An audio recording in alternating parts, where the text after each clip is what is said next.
Ya, kali ini kita akan belajar tentang fungsi trigonometri, grafik fungsi trigonometri. Pertama, kita harus tahu dulu apa itu fungsi trigonometri. Ya.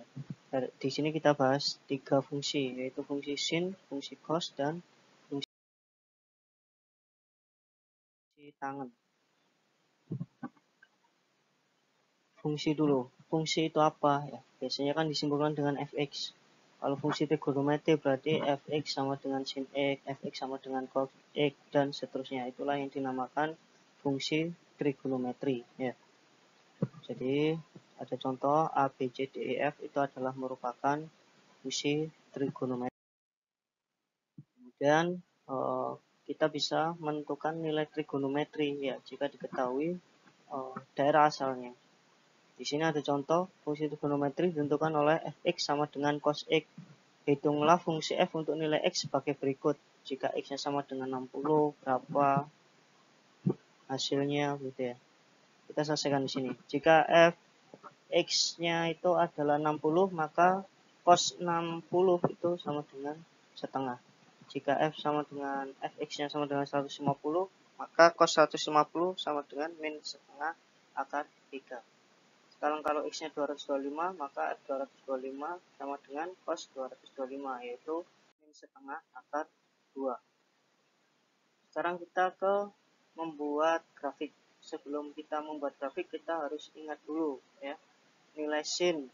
Jika x-nya 0, 30, 90, sebelumnya kan kita sudah pelajari bahwa jika x-nya sin 0 itu maka hasilnya adalah 0. Jika sin 30 hasilnya setengah, jika sin 90 itu hasilnya 1, begitu seterusnya. Pada tabel ini adalah untuk menggambar grafik fungsinya gitu ya.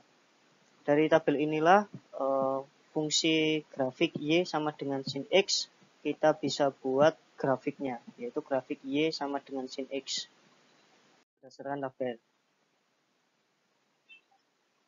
Kita letakkan x-nya tadi, jika ada x0, 90, 180, 270 ya.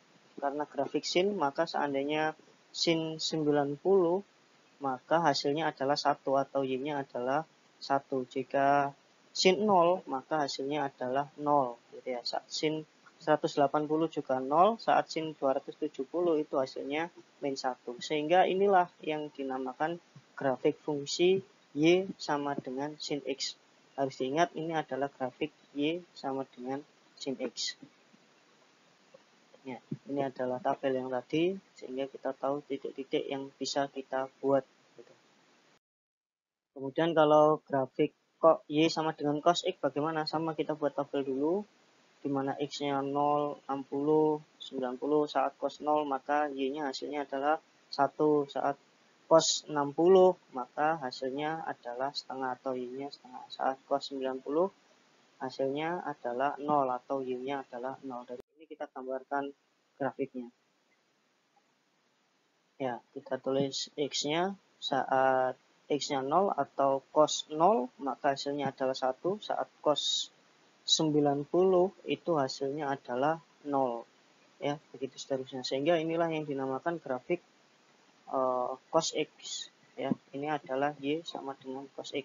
Ingat kalau cos x, kalau sumbu x-nya itu adalah 0, maka hasilnya adalah, jika cos 0 itu hasilnya adalah 1 gitu ya. Kemudian grafik tan sama ya, tangen atau tan. Kita tulis dulu, jika tangen 0 maka y-nya hasilnya 0. Jika tangen 45 itu 1. Jika tangen 90 itu tak terdefinisi gitu ya. Kita gambarkan grafiknya. Ya, ini adalah grafik untuk tan.